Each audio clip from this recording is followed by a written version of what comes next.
this Inside Discovery, we'll check in with everyone's favorite giant anteater Eury for his new acupuncture sessions. We'll drop in on a vet round session, and then join Sarah for some training exercises in the Wiseman Aquarium. But first, we're taking a tour of the new and upgraded tiger exhibit and getting a first look at the two brothers who will call the exhibit home.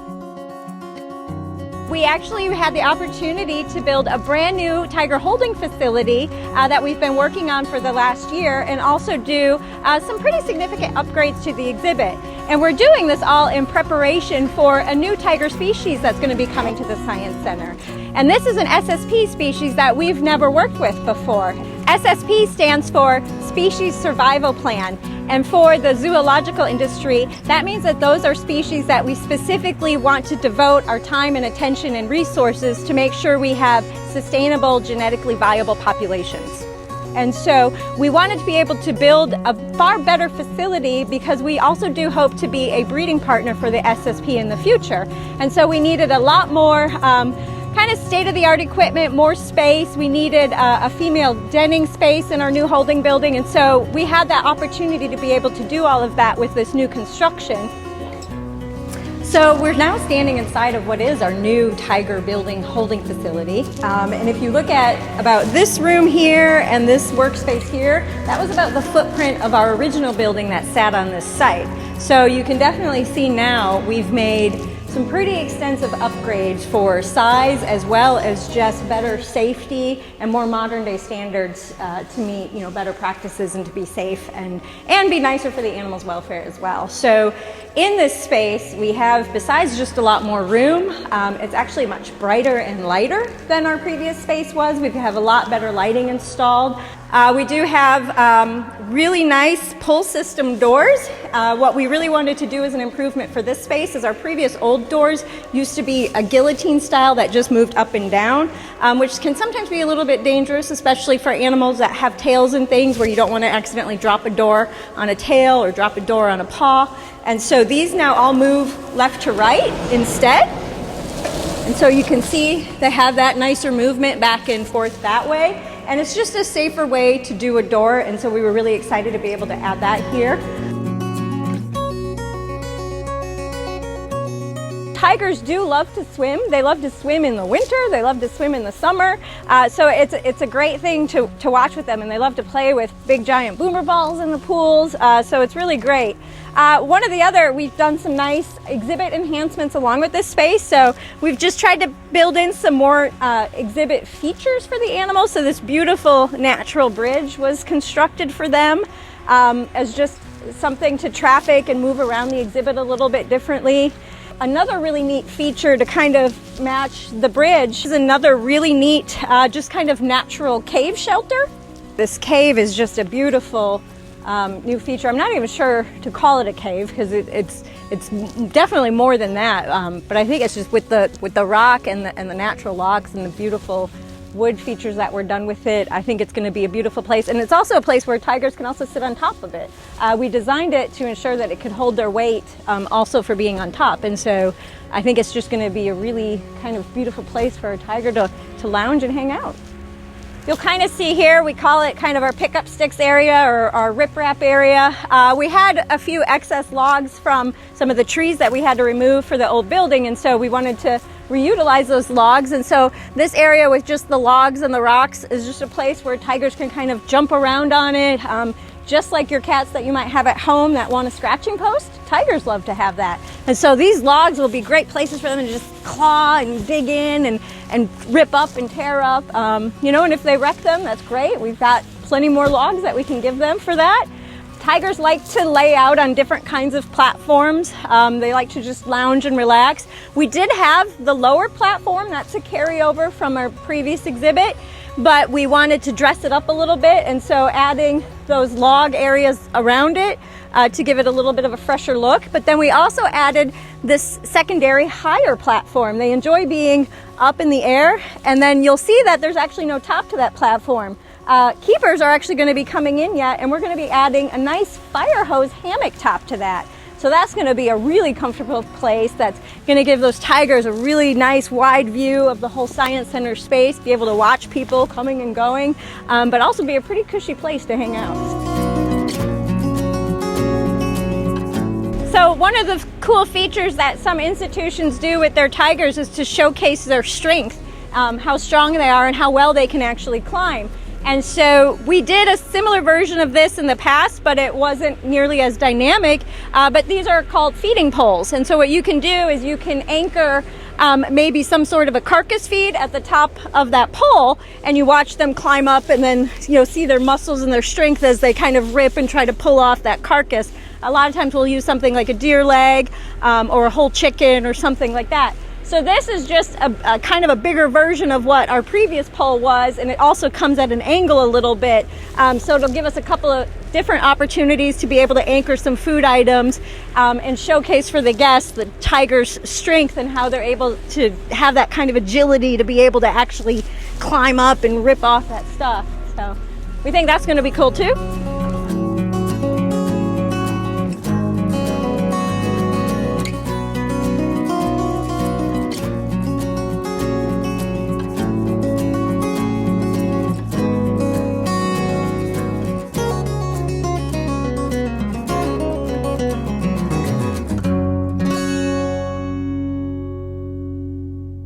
Keeping all the residents of both a zoo and an aquarium happy and healthy can be quite a job.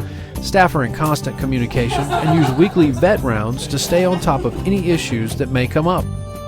So this is called vet rounds. We do it once a week. Myself and Sam Andreski meet up with the curators from each department. So Amanda and Rachel from terrestrial and Gus and Carla from the aquarium side. And during that time we just run through all of the active medical cases that we're dealing with.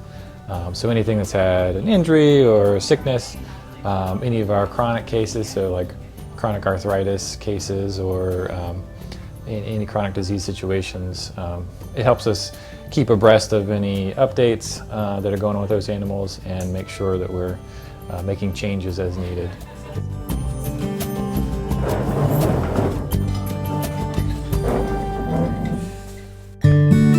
As a resident since 2008 and visitor favorite, Eury the Giant Anteater presents unique challenges for staff, helping him with the issues of advanced aging. As part of a multimodal method to treat Eury, Dr. Tara Harrison from North Carolina State University's College of Veterinary Medicine visited the Science Center to assist with Eury's first acupuncture session.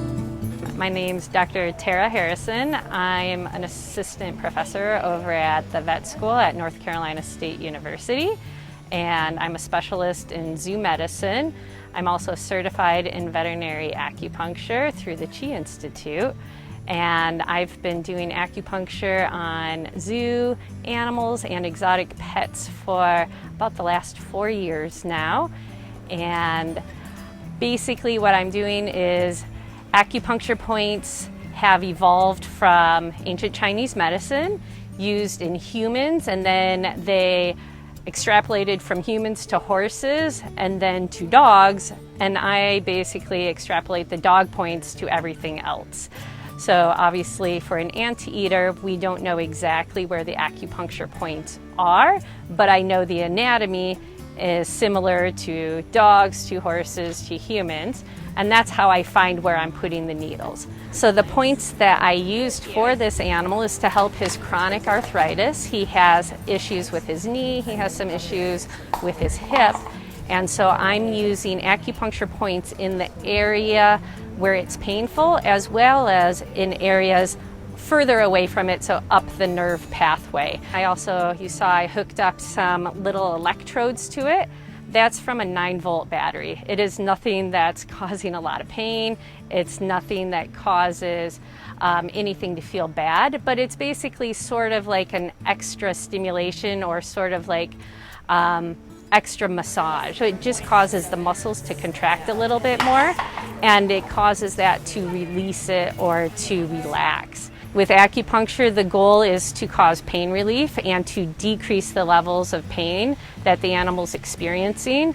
It may sometimes take multiple treatments, and it can also be a long-term treatment for his condition. Acupuncture is a more natural, using the body's own mechanisms to cause pain relief instead of adding in other medications. So hopefully we can at least maintain them, maybe decrease his other medications. Eury is our roughly 19-year-old giant anteater. He comes to us from, I believe it was Brevard Zoo. We got him back in 2008. He's 19 years old at this point, so quite geriatric. But we are doing all we can, as you guys see with the video today, to keep him comfortable. In the wild, anteaters probably live somewhere in the 10 to 15 year range. In captivity, there have been reports of them living up to 30 years, but that's very rare. So the acupuncture is kind of one more measure that we're taking. We're trying to approach his discomfort in a multimodal method. So we've got him covered with a non-steroidal anti-inflammatory. He's on a tramadol, gabapentin, and a few other more homeopathic remedies as well. So we're trying to hit it from all angles and see if we can keep him as comfortable as possible. As Dr. Harrison was saying, I believe it usually takes about 4 treatments to really know if we're going to see any benefits from it. So we'll probably be doing those once a month for the next 4 months just to kind of see if we are getting benefits from it, and then we can kind of adjust as needed afterwards. When you think of animals that you might train, moray and wolf eels may not be at the top of your list. But the eels here at the Science Center show us that new tricks are no longer just for old dogs. My name is Sarah Jennings, and I'm an aquarist here at the Greensboro Science Center. So we were training our 2 eels, our big eel and our little eel. We've named them Hulk and Bruce. Everybody in the Shark Tank has superhero names. So we have a Rogue, a Magneto. We also have Hulk and Bruce. So the big eel is Hulk, and then the little eel is Bruce. Alistair is actually a type of fish. They are called wolf eels, but the true eels are like the moray eels that we just saw, the 2 big green moray eels. So what distinguishes them is that they don't have fins. They have to open and close their mouth to constantly push water over their gills so that they can breathe. And they also have a second set of jaws. So they have a regular set of jaws with teeth that helps them grab the fish, and then they have a second set called a pharyngeal jaw that comes up from behind and actually takes that fish down into their stomach. Eels are ambush predators, so they're going to stay in a cave and they're going to come out for food when they're hungry. But if we're not monitoring that, and if we don't have them trained, then we have no idea how much they're eating, if they're eating, and that's definitely a care husbandry aspect. So by training them to come up to us, we're controlling the food that they're eating, they're not eating their tank mates, and we're making sure that they're getting good quality food and that we're monitoring how much. The enrichment part of it is the training part of it. So the fact that I'm teaching them to do a circle, or I'm teaching them to be involved in their care. So eventually these moray eels will actually shift into a second part of the pool that's behind the scenes. And that'll allow us to catch them up if our vet wants to do an exam, if we need to sedate them for any reason, for annual exams, things like that. It gives us a lot more accessibility to them because this tank is 14.5 feet deep. So they have to come to us, and then we like to train them to help us with the rest of their procedures. If we need to draw blood, endoscopes, things like that, we can train that as well. There we go. All right, Todd, come here. Last one. Good job. All right, buddy. All done. All done. That's it. It's super fun. I didn't expect it to be as rewarding as it is, but you definitely get to see their personalities, and each of them have different personalities. Like Hulk likes to come up, he sits there, he checks you out, he sees if you're going to give him more food. He'll wait there for a few minutes just to see if you'll just give him as much food as you can. Whereas little eel is, or Bruce is super skittish. So he comes up, he darts up, he might take 1 up to 3 pieces, and then he's gone as fast as he came up. He does not feel like playing generally. So it's just very different personalities that you wouldn't expect to see with eels, or you wouldn't generally think an eel in a cave has a personality, but they do, and it's really cool to see.